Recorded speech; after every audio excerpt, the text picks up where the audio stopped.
And if your air defense is so strong that you have taken out each and every missile and every drone, I'll ask you just one question. On night of 6th and 7th, once you shamelessly attacked holy places, the mosques, you attacked the innocent civilians. You came out with all your numbers in the air. Your whole air defense was lit up. You came at the time and place of your choosing. And after you have released weapons, only after that, once our air force struck back, why couldn't you take just one of our missiles? You were well prepared. That is the worth.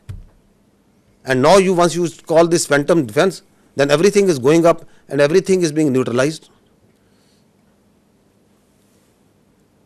Have some common sense, my dears, at that side before you start conjuring up stories.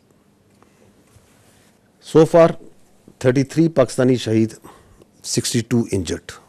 That's the cost that we have paid.